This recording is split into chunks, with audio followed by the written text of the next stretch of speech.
welcome you watching News9 live with me, Neha Khanna. Well, after a high-octane, high-decibel and often bitter political campaign mounted by all the major players, Karnataka has finally voted today. By 5 p.m., the voter turnout was 65.7% compared to 72% in the 2018 elections. Now that the votes have been cast and the electronic voting machines locked, the million-dollar question is who will form the next government in Karnataka. The BJP is hoping to buck the revolving door trend of the last 4 decades and win a second consecutive term. The Congress is banking on anti-incumbency and hoping the corruption charges against the Baswaraj Bommai-led BJP government stick. The JDS is hoping it can once again emerge as the kingmaker in the scenario of a hung assembly. There were multiple factors that were at play in this high-stakes battle. Will the double-engine Sarkar formula work for the BJP? Or could factionalism, high-profile exits and the critical Lingayat factor work against the ruling party? Let's share with you once again what our exit poll numbers are saying.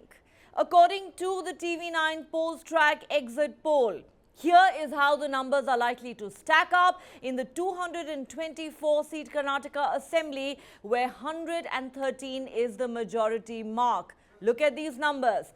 According to this exit poll, the Congress is projected to win anywhere between 99 to 109 seats. The BJP is likely to pick up 88 to 98 seats. The JDS could get anywhere between 22 and 26 seats, and 0 to 4 seats could go to others. Therefore, as per this exit poll, it could be a hung assembly in Karnataka. However, the Congress is merely 4 seats short of the majority mark, and this sets up a very interesting contest. Votes, of course, will be counted on Saturday, the 13th of May. All right, let's get our panelists into the conversation. Here with me in the studio are senior journalists N.B. Nair and M. Rajendran. Before we go across to the political panel, let me start with the senior journalist N.B. Nair, starting with you. What do you make of these numbers? According to this, Karnataka is headed for a hung assembly, but there is a distinct edge for the grand old party. See, even I was checking with other exit poll results. It's almost the same as in TV9 poll results. Yes. And it is just on the edge basically. Yes. They could, these are all projected numbers. Yes. And there is always a possibility that it can change. We have to go with that health warning. Yeah. The final numbers will be known only on Saturday. Fine, Saturday. I think, they have an edge and they would get the simple majority. I'm very positive about it. Not any political ideology or anything like that. Okay. But going by the background of the poll, the reasons of, the corruption charges that has been leveled against the government, even some, fellow travelers of BJP have also been accusing them of corruption and lack of development. Right. And development, whatever the BJP has been talking, is only concentrated in certain pockets, mainly Bangalore, Mysuru or Dharwad, or for some extent. Correct. But there are other regions in the state which are, which lacks development, which lacks roads, which lacks water, which lacks electricity and all those things. Poverty in at least 6 districts of Karnataka is much higher, almost double than the national, figure.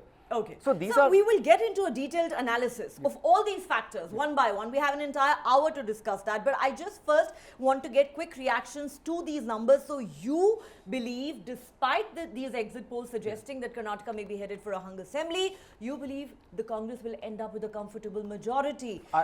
I won't say comfortable, but they will get a simple majority. They will get to at least 113, which is the majority mark in the 224-seat assembly. M. Rajendran, your first thoughts. If what Mr. Nair is saying comes true, that would mean that clearly the double engine Sarkar formula of the BJP hasn't worked, and perhaps the 40% commission label that was affixed on the Baswaraj Bommai government by the Congress has stuck. The corruption charges may very well have gone against the BJP. What is your first reaction to these numbers?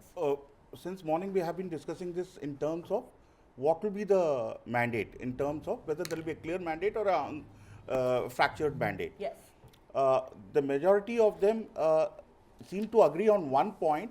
If it is a clear majority, it will be on a thin margin. Yes. Right? And that is how it looks like if we go by the current numbers. But even as we speak, Yes. the final numbers have not come. I'm not contesting again any of the poll predictions. Yes. Even the election commission numbers are being You're talking about the turnout Turnout, yeah. yeah, 65.77 as we speak. till 5 p.m. No, it is increasing. They have removed that 5 p.m. Okay, And they okay. are saying 65.77%.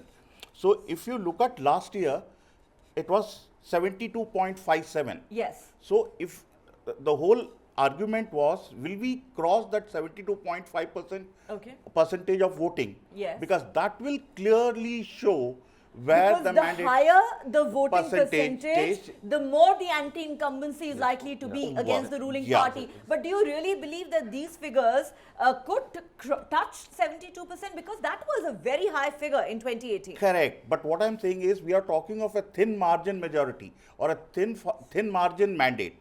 So if the thin margin mandate has to happen, the percentage has to at least reach somewhere near 70. Currently it is 65.83. So it's, still the tabulation is happening.